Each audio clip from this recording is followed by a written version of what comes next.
Go. Good morning, everyone, and welcome to our course orientation today. Today, we'll be looking at LET Training's Certificate 4 in Human Resource Management, BSB40420. My name is Tim Stalker. I'm one of the course advisors here at LET Training, and joining me this morning, we have one of our senior trainers, Ray McCall. Ray, thank you for joining me this morning. My pleasure completely, Tim. Thank you for having me come along. No worries. So just before we get started, Ray, could you potentially give us just a little bit of background, as one of our trainers? What sort of HR-centric roles were you in prior to being one of our trainers here? Yeah, absolutely. Quite a substantial career with HR responsibilities and part of regional, national and global HR teams. My career from an industry sector point of view is predominantly in hotels, hospitality and casino operations. So having said that, I've diversified into facilities services and facilities management, RTO management, certainly with HR responsibilities, both domestically and offshore, and more recently in terms of community services. And the suite of roles there range in terms of HR generalist positions through to specializations in organizational change, development, learning and development as well in, like I say, regional and national roles. I was also spent a time as National Manager for Indigenous Employment and Development. Fantastic. So just before we get started, a quick bit of housekeeping. People who are watching this orientation, feel free to ask questions at any time. We do have course advisors monitoring the chat. They'll be happy to help you out. In the event that the question may require a little bit more detail, the course advisor may ask to get your contact details, either your phone number or your email, and contact you after the orientation to give a bit more of a detailed answer to any questions you might have. We will also be pausing the orientation at a couple of stages during it, just for people to catch up and to see if there are any questions that we can help with. But as I said, today we are looking at the Certificate 4 in HR Management. That is an AQF Level 4 qualification. This is a nationally recognised qualification as well. It is the most recent version of the course as of the production of this video, which is BSB40420. Now, in order to enrol in this course, this is the highest level of certificate of HR, studies that you can enrol in without prior experience in the workforce or prior experience in terms of study for both diploma and advanced diploma, the level 5 and level 6 qualifications. You do require previous experience in one or both of those areas. LET Training does also offer the diploma and advanced diploma qualifications as well as the Certificate 4. And as we see here, for people who are enrolling into this course, here are some potential career outcomes. As we see, very HR focused, HR admin, HR coordinator, HR officer, as well as operations administrator. But Ray, these are by no means all of the career outcomes. What are some other potentials for people who are finishing off a Certificate 4 in HR? Yeah, look, absolutely. I think it's a valuable qualification for anyone in a business unit management or leadership role, particularly given the nature of our workplace relations system and the responsibilities that sit with that, particularly, and I'll quote a section 550 of the Fair Work Act, which puts responsibility on anyone in terms of providing advice, counselling, or supporting anyone making decisions in the HR space. I'd also recommend, business owner operators from an SME perspective, all areas which certainly have validity in having HR qualifications. Great, fantastic. Now, with the HR course, as a course advisor here, what I get asked a lot is if people can combine this with other courses that we offer and which ones we would recommend. Now, Ray, out of the ones we offer, what would you say is the best one to combine with HR for people who are really looking in to focus on human resources as their career?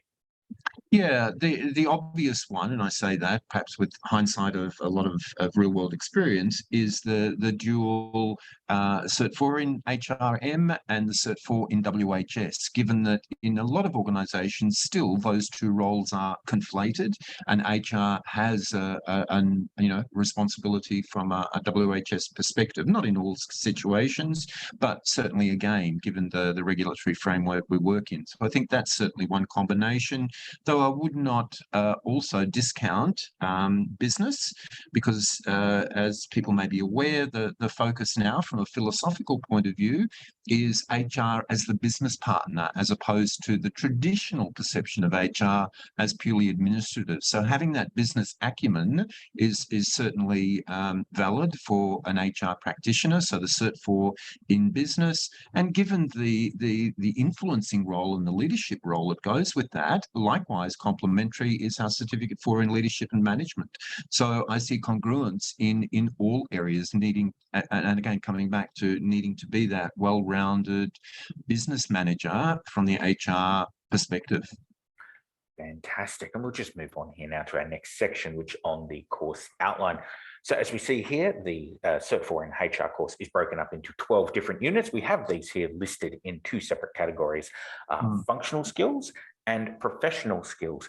Now, Ray, one of the things I get asked quite a bit for people who are doing HR is they look at some of these professional skills, and the one that stands out there is something like process payroll, and they go, well, is this something we're really going to be doing as a HR professional? Do we really need all of these professional skills? Are they really going to be of vital importance, or are they just filling up the numbers? As one of the trainers, what would you say? Would you say these are all essential?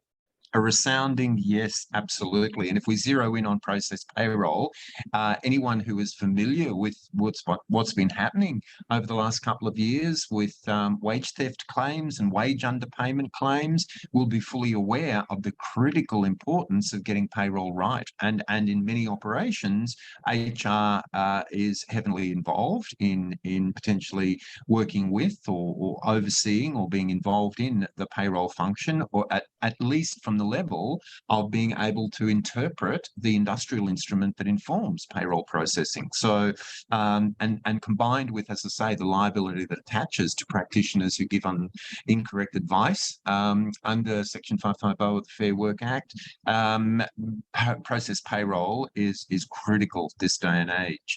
And again, tying that in with all of the claims, and we're talking, not only the SMEs, but the large organisations, both national and multinational, have been caught up in the situation. This is a prime risk, hence the importance of business risk management processes, for example. Connect that with complex documents. HR practitioners always writing complex documents, researching legislative frameworks, industrial instruments, providing advice to managers and senior executives within the organisation, and so forth. So each and every one of those professional skills are critical to be in the bag of skills that an HR practitioner has. Fantastic. Now, if we have a look over here at the functional skills section as well, we also notice that there is implement and monitor WHS. As Ray previously mentioned, HR and WHS tend to go hand in hand, so it's a good skill there to have it as well. Now, these skills or units can be completed in any order. Ray, I'm sure you have a lot of students come to you and say, well, where do I start? What would you recommend? Of these 12 here, what would you say is the one to really sort of start people off with? Where would you suggest? My focus would be on coordinate recruitment and onboarding. And the reason I say that is that whether or not you've got HR experience within a business or as an applicant getting a job, we've all been through recruitment and onboarding process of some description, whether it's good, bad, or indifferent, best practice or not. So for the very reason that people have a benchmark to make reference to, I certainly would focus on coordinate recruitment and onboarding. And the other reason I say that, a lot of people who perhaps haven't had a lot of exposure to the HR space tend to see that as the predominant function of HR, not really aware of the nature and scope of what performance development, employee industrial relations, learning and development is. And the fifth listed unit there, support HR functions and processes, is really what I'd call a capstone unit that pulls it all together. So I recommend leaving that towards the end once they've addressed all of the other HR units. Fantastic. Now, of course, that is just a suggestion. As the course is Yeah. entirely self-paced and self-guided, you're able to do the units in any order you want. But it's always good to get the trainer's advice on this because they've been doing it a lot more. They have a pretty good idea of the best ones to start with. And we'll just move on now to our next section of this orientation, which is going to be on the learning facilitation model. Now, as we've mentioned, the course is online, 100% online. It is self-paced and self-guided. Now, once you've received your login details, you can log into your learning portal anywhere and anytime. Now, we do mean that. We have had people who are working as members of the Defence Forces. We have had people working in extremely remotely fly-in, fly-out roles. We've also had people who have taken their studies overseas. If work has taken them overseas, they've taken their studies with them. So long as you have a desktop or laptop computer and reliable internet access, you are able to log on to the online learning platform and continue your studies. The one thing we will point out, though, is that our trainers are available during Sydney office hours, so from 9 until 5:30. So if you are going to be in another time zone, or if you are going to be overseas, you will need to factor in time differences when contacting your trainer, especially if you need to book in support services. We'll get to support services a little bit later as well.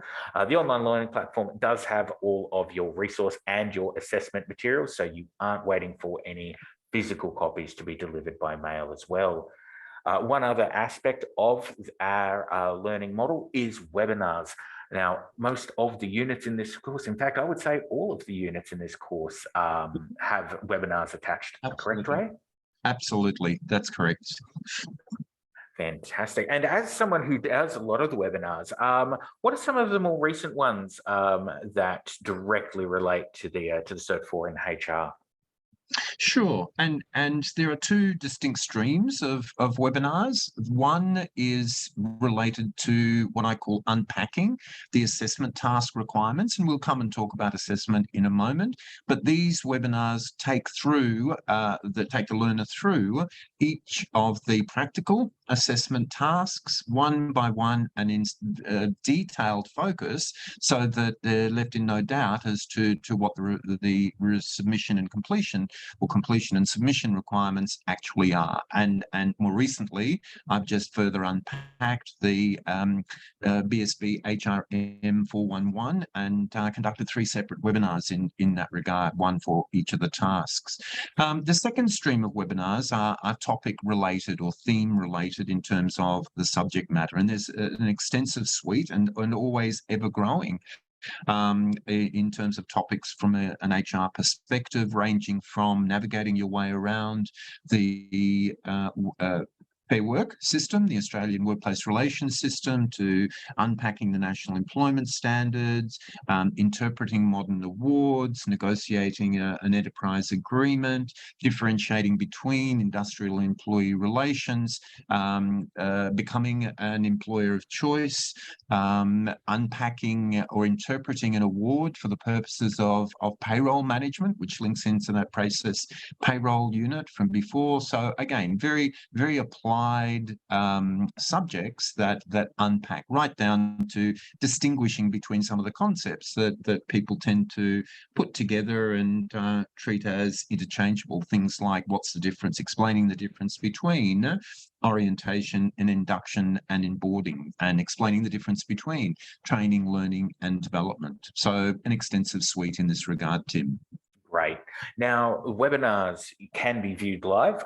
If a webinar coming up in the schedule is one relating to the course, we will always give you advice on this and provide you with a link so you can view it live. Alternatively, what you can always do is watch it later on. We will send you a link after the webinar is completed, so that way you can view it at your own leisure. An important point is that access to webinars does not incur any additional fees.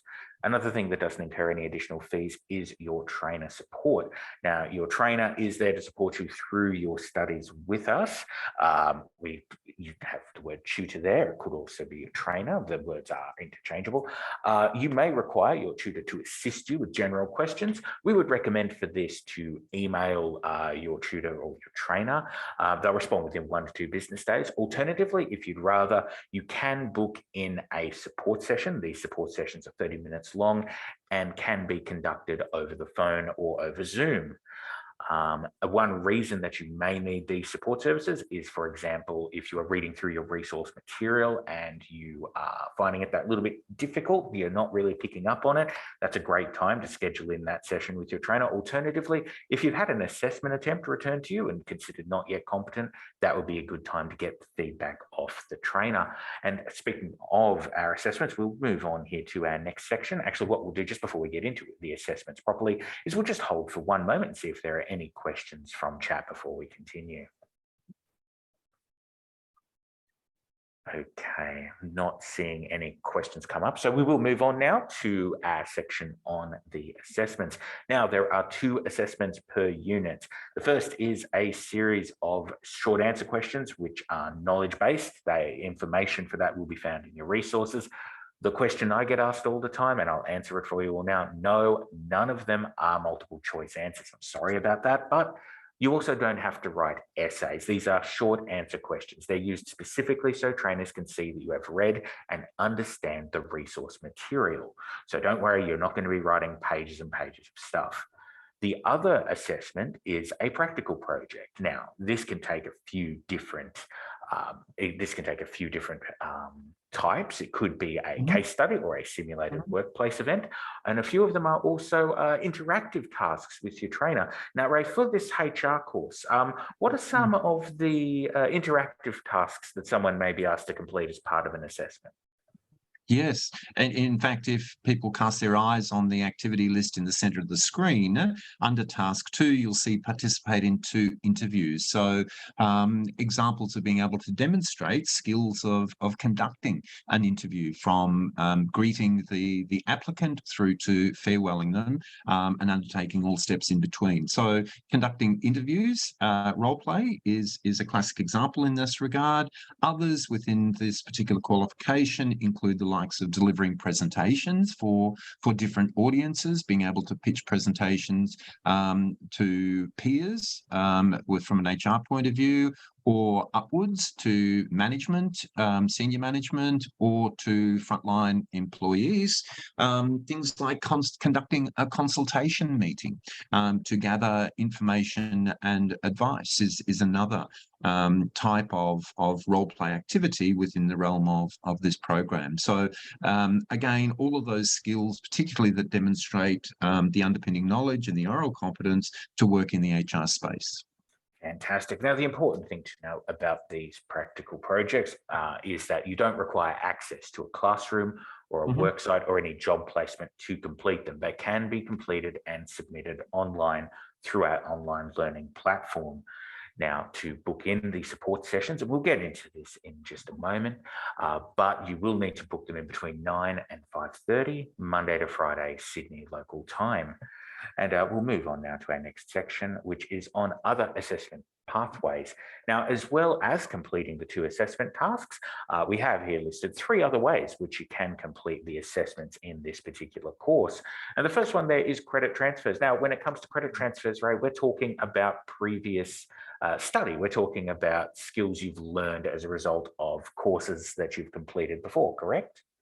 That's correct. And specifically, courses where you have a competency outcome within the vocational education and training system. So credit transfer is where you've completed, for example, BSB40420, administer performance development processes as at another RTO, registered training organisation. You have a statement of attainment or a record through your a transcript from the Office of the Registrar of the Student Identifiers, the USI, that can verify that you've actually completed that outcome. I do get a number of requests for credit transfer of higher education achievements. Unfortunately, from a vocational education and training perspective, that we'd need to look at that further through, for example, of RPL. Credit transfer is purely apples for apples within the vocational education and training sector. The other thing we do need to focus on is currency, the currency of that outcome. In many cases, it may be that you've done a performance development unit, but you did it way back in 2007. That unit has now been superseded and is no longer equivalent with the current, or it's been deleted completely, which then eliminates the opportunity for a direct credit transfer. As I say, that's not to say we won't then look through an RPL avenue, but credit transfer, apples for apples, vet current with supporting evidence. Fantastic. Now, you can submit your transcripts, whether it's from the institute you studied at or from USI itself, prior to enrolment. And one of our trainers can have a look at those transcripts and determine if there is any potential of credit transfers for you. Now, this particular assessment does not incur any additional fees. Now, this differs to recognition of prior learning, or RPL. Now, RPL focuses on skills developed in the workplace. Is that correct? That's correct, Tim. Yeah, and it's evidence that you are able to demonstrate all of the requirements of the unit of competency based on prior work experience and capability. So again, when I focus on the word evidence, that you would produce as part of what we call a portfolio of materials, evidence, if for example, you're applying for RPL for recruitment and onboarding, for the coordinate recruitment and onboarding unit, samples of appropriately redacted or de-identified from a commercial in confidence and information privacy perspective, of course, but the suites of things like selection reports that you've developed and distributed, rewinding right back to the approval forms that you've negotiated to proceed with the recruitment process, job descriptions that you've revised, reviewed, had consultation on and finalized, through to the interview questions, through to transcript or your notes, your interview notes, through to sample job offers and induction programs. So real tangible evidence that clearly positions you as the person who has facilitated the whole process. Right. Now, the RPL assessment can be started prior to enrolment, which would involve a phone consultation with one of our senior trainers, discussing the roles and responsibilities you're currently doing in the currently performing in the workplace. After your enrolment, your trainer would then provide you with an RPL kit, which contains information on the specific pieces of workplace evidence that you need to obtain and submit in order to have the RPL assessment conducted. Now, at that stage, when you submit that evidence, there is a fee that is incurred. This fee does vary depending on the number of units of RPL you will be seeking. However, prior to this, either the course advisors, the admin team, or your trainer would be happy to provide you with information on those fees beforehand. And one other thing that we have mentioned here, Ray, is gap training. Now, gap training, that's when someone may have almost completed a course, but still need a little bit of work to do on it, correct?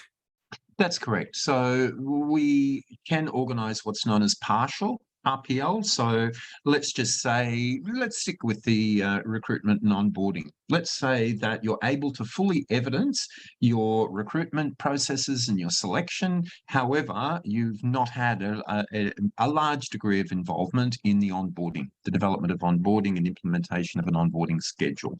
In that case there, we would, based on the evidence provide, organise partial RPL, and then for the gap around the induction component, provide you with training and a gap assessment, so an assessment task that zeroes in for you to demonstrate your capability on that element alone, such that then the combination of your gap training and assessment and your partial RPL would lead to an outcome for the unit. Fantastic. So as we see, there are many options as well as completing the assessment. We would always recommend either talking to the course advisors prior to enrolment or to your trainer after enrolment about these if you would require any further information. And we'll move on now to our next section, which is on student support. Now we've been speaking about student support a little bit. Prior to enrolment, there are several avenues you can take to get support on and further information on the HR course. You can always call the office. There is our number 0296333929, and that number is available Monday to Friday 9 to 5 p.m. Sydney local time. You can also send any inquiries or questions to the course advisors at enquire@lettraining.com.au. We also have support available on Facebook for our enrolled students. You can be enrolled into a group of Certificate 4 diploma or advanced diploma students, depending on which level you are enrolled into. And that will help through peer support as well as having people monitoring that. So if you do have any questions, you can always post them on Facebook and a course advisor will answer them for you there. And we'll move on now to our next section, which is on enrolling. Now, if you have decided to enroll in the course, that is fantastic. There are a couple of different methods you can use. Firstly, and what most people do, is enroll via our website. There is the link you will need for the Cert 4 in HR information page specifically. When you're on that page, you are looking for that Enroll Now button. It is directly underneath the nationally recognised training logo. Clicking on that will take you through to the enrolment section of our website where you can complete your enrolment online. Alternatively, if you would rather, you can enroll via an enrolment form. These forms are attached to the course information packs we've provided by email. All you need to do is complete that on your computer. You don't even need to print it out. It can be edited on your computer and email it back to Let Training. Either way, regardless of how we receive that enrolment, it is processed within 1 business day and you will receive your login details and your trainer's contact information by email shortly afterwards. Once you've got that information, once you've got your login, you can start on your course. If you need any assistance with the enrolment process, as always, you can give us a call 0296333929.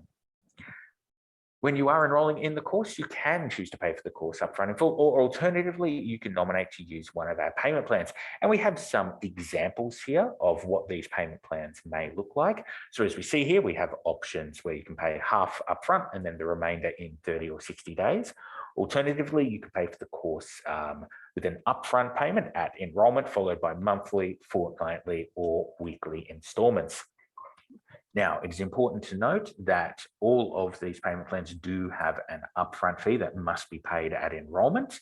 And most of the payment plans will also incur a small admin fee, especially the monthly, fortnightly, and weekly versions. These admin fees are very clearly stated on the enrolment form, regardless of whether you choose to enroll online or via emailing the form back to us.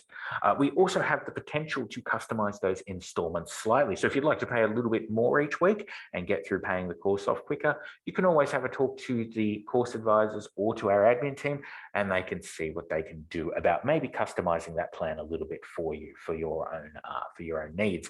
An important thing to point out though is the upfront payment cannot change. That upfront payment must remain as it is. And we'll move on now to the conclusion of this, orientation. We will just wait one more moment to see if there are any questions we can help with. There doesn't appear to be. So with that, we will finish up the orientation here. This was for the Certificate 4 in HR Management. I'd like to thank Ray for his time this morning. Ray, it was greatly appreciated. Thanks a lot. My pleasure completely, Tim, and I look forward to welcoming new learners to Let Training and helping them progress with their program. Fantastic. Thanks, Ray. Well, my name is Tim Stalker. I'm one of the course advisors here at Let Training. This has been the orientation with the Certificate 4 in HR. And with that, we will finish the orientation there. Thank you very much for your attention and your attendance, and have a great day.